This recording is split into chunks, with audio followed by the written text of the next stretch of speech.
I bring greetings and congratulations from Chatham-Kent, the community just south of you. We are pleased and excited to be here to celebrate with you your very first Pride and trans flag raising here on the waterfront, and we could not be more excited. So keep up the good work, stay safe and stay proud, and you should look at each one of you standing here around you and know that you're amongst family, you're amongst friends, and you are loved. So thank you.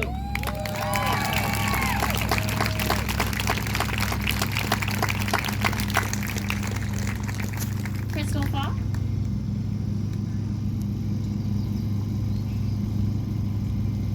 Hello, everybody. Hello. So that was very emotional, and I just want to take a moment and dedicate those flags to the people that didn't feel safe to come down here today, because that's who I was thinking about when that went up. And I want to thank all of you for coming out here. So can everybody just give each other a round of applause? Thank you.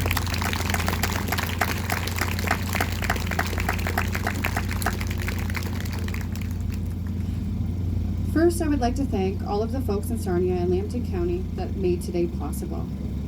I see you, I hear you, and I thank you.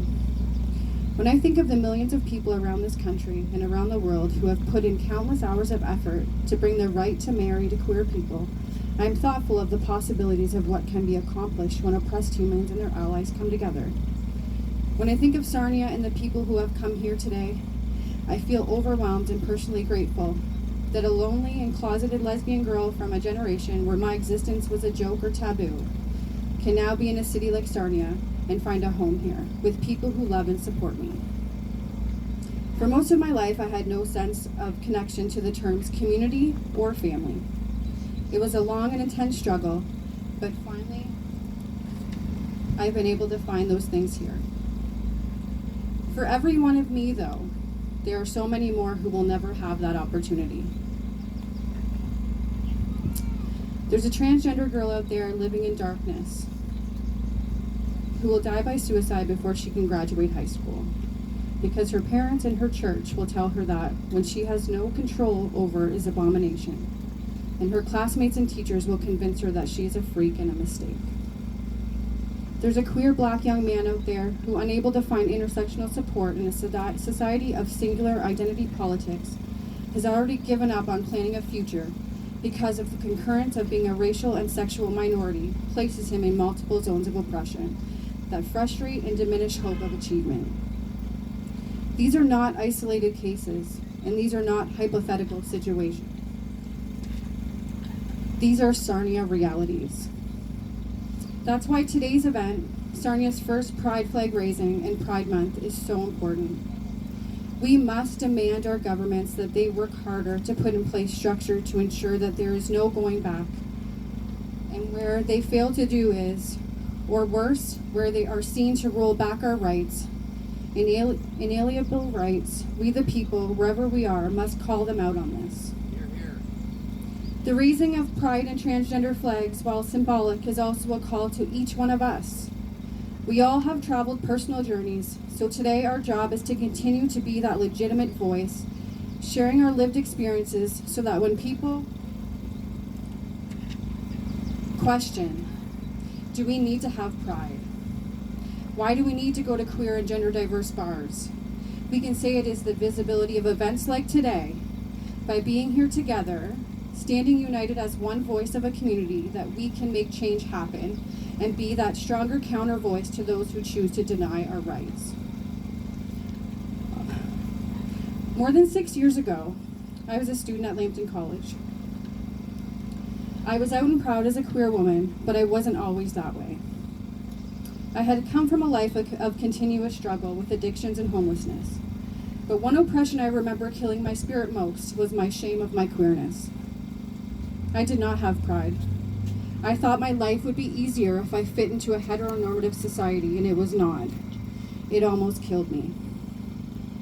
Once educating myself in the social service worker program, I met a humble champion and ally to the LGBTQ community, Kelly Wilson.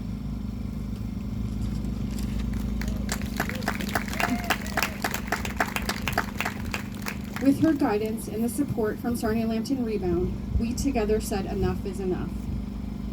We, along with brave, brilliant, and sometimes terrified youth of this community, brought the first LGBTQ youth drop-in to Sarnia.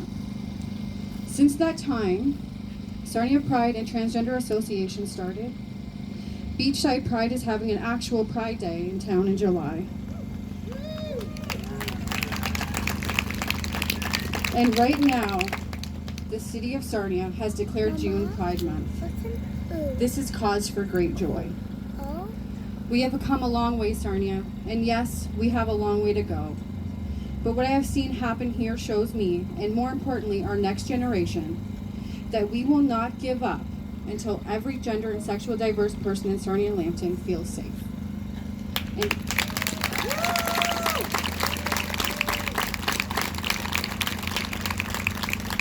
And if those are you folks, you young folks here, I believe in all of you.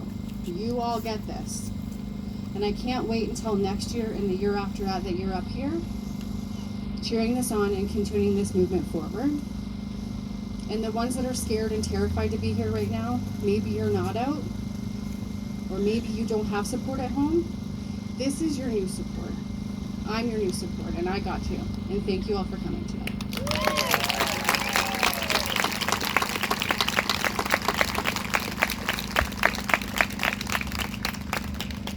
Again, I would really like to thank everyone that was involved in making today happen, everyone that spoke today, and every single one of you that came out to help make this happen.